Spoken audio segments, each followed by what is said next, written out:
Hello and welcome to this video brought to you by Smart Exam Resources. In today's video, I shall explain to you an experiment on chromatography. So let us see the objective of the experiment. Well, the objective of the experiment is to calculate the RF values of the solutes of the ink.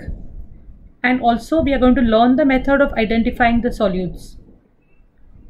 The apparatus that we'll be requiring is a beaker, chromatography paper, and sample of the ink to be tested, and a suitable solvent. Now we are going to use water in this case because ink dissolves in water. So always the solvent has to be such that is able to dissolve the solute. And obviously we are going to refer to a chromatography chart, a ready-made chart, to identify the substances that are present in the ink. So now moving ahead. Now as you can see, this is a beaker that is taken that contains water, and we've taken water like I told you before because we know that we want to test the pigments that are present in ink, and ink dissolves in water. So we have taken water because the solvent has to be such that it dissolves the solute. Okay, then to the right is the chromatography paper, and now we are going to begin the experiment. And as you can see, there's a baseline that is being drawn. Now that baseline is in pencil. And do you know why it is in pencil? Well, it is in pencil because if we would have drawn the baseline in ink, the ink would have got dissolved in water and we wouldn't have been able to calculate the RF values without the baseline. Okay, so because the pencil line will not get dissolved in water, that's the reason we are drawing the line with the help of a pencil. Now these are all the board exam paper questions. Now we are going to place a drop of sample to be tested.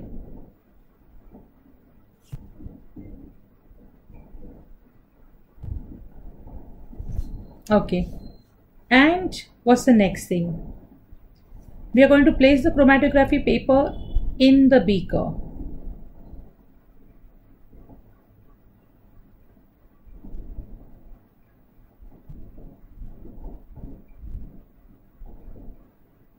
Now see, it is just placed, dipping, the edge is just dipping into the water. The baseline is not immersed in water. Okay, so why have we placed the chromatography paper in this way?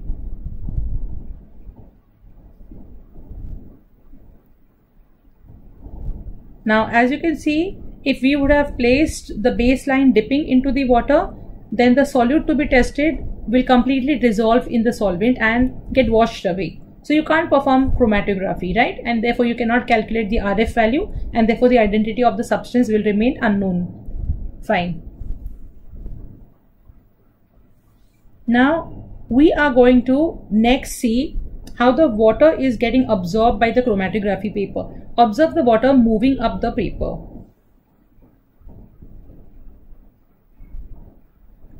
And also we can see the spots are separating out and they are going at different distances.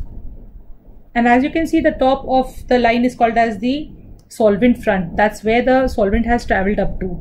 And as you can see, the green spot, the spot to be tested, has now separated into two separate spots. Okay, and we want to find out the identity of the separate spots. Now why do the spots separate in those places? Okay, the reason is mentioned on the screen to the right, that the spots separate because they have different solubilities.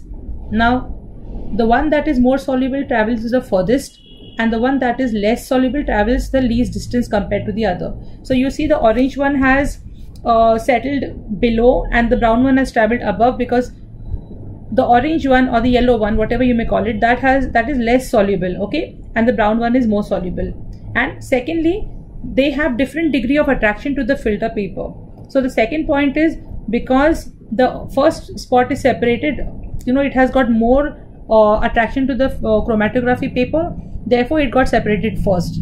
So it also was less soluble, so it separated first. So depending on whether it is more soluble, whether it is less soluble, and how much of attraction exists between the spot and the filter paper, the separation is going to be affected. Now again, these are the questions which are asked in the IGCSE theory papers of the previous year. So please be careful when I'm telling you about these things. Keep them in mind.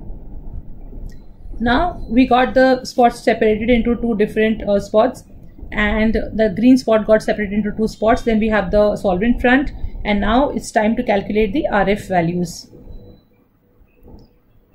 Now first we are going to define the RF value. The RF value is the retention factor, okay? And always note that the RF values will always be less than 1. And why they're going to be less than 1? It will soon become very clear. So first of all, that RF value definition is, the formula is distance traveled by the solute divided by the distance between the baseline and the solvent front. So the distance traveled by the solute, how do you find the distance traveled by the solute? Now look at the yellow spot, okay? What's happening? That spot has moved up, so we are going to see where is the center of that spot, okay? And we are going to measure the distance from the baseline to the center of that spot. So the distance between the baseline and the center of the spot is the distance traveled by the solute, and distance between the baseline and the solvent front is obviously the baseline and the topmost border, the blue border that you can see. That's where the solvent has traveled up to, okay? Now keeping that in mind, let's calculate the RF value and find the identity of the substance. So the spots have been labeled as A and B, and we are going to separately calculate the RF values for spots A and B. So now the distance between the baseline and the solvent front is 6.9 centimeters. Now we are measuring the distance between spot A and the baseline, which is 3 centimeters. So we got these two values. We'll find the RF values by plugging them into the formula. And the value is 0.434. So you can write it down as 0.44 as well. Fine. Okay. Now the next thing is the distance between the baseline and the center of the red spot. So what's happening over here is, once again, the value is 0.826, so we can call it as 0.83. Now another thing to note over here is the numerator and the denominator both have the units of distance, that is the centimeter or meter. Of course it has to be centimeter here, or maybe max you can write in millimeters, but it can't be meters obviously. So whatever, but it is distance upon distance, so there is no unit for the RF value. That is one thing. Also to be noted is that the RF value formula is distance traveled by the solute. So obviously the solute is going to travel a lesser distance compared to the distance between the baseline and the solvent front. What I mean to tell you is the numerator value is always going to be less than the denominator value. So if at all in the exams they are asking you if the RF values are always going to be less than 1, yes, obviously they are going to be less than 1 because the numerator is always going to be less than the denominator. Okay, so fine. Now let us see what these spots are, the spots A and B. Okay, there's a very hypothetical chart that I've put up. Actually, these are the Greek alphabets, okay? So they stand for 5, 6, 7, 8. Now, honestly, I would not like to go ahead pronouncing these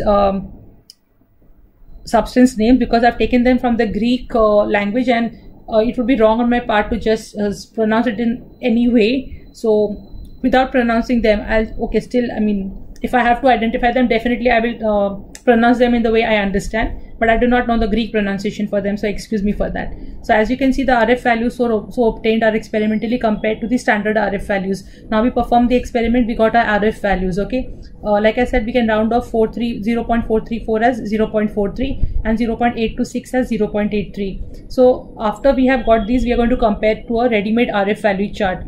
Now the left hand side is a hypothetical one, like I told you, but looking at the chart I can say, okay, 0.43 is nothing but octo. So I can say, okay, the solute that is present in the ink, one of the solutes is octo, and the second one, RF value of B, gives you 0.83, that is Xz. So now in this case I can say that there are two things that are present, Xz and octo, that are a part of the so they are the pigments that are present in the ink. Okay, so that's how usually chromatography is done. This is how the standard technique is done for paper chromatography.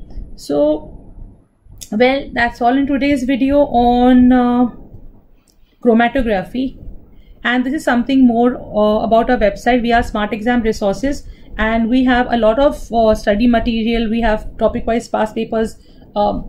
That's the best segregation, rather I would say, not because it is our site, but definitely you have to look at the sample, the demo section, definitely, to understand our resources better. But yes, you can use most of our resources which are in the paid member area, or if you want, there are a few resources also which are free. So please visit our website and make use of all the free resources that are possible, and in case you want to take membership, you're most welcome. So well, that's all in today's video on chromatography, and if you like watching my video, please do subscribe to my channel. Thank you.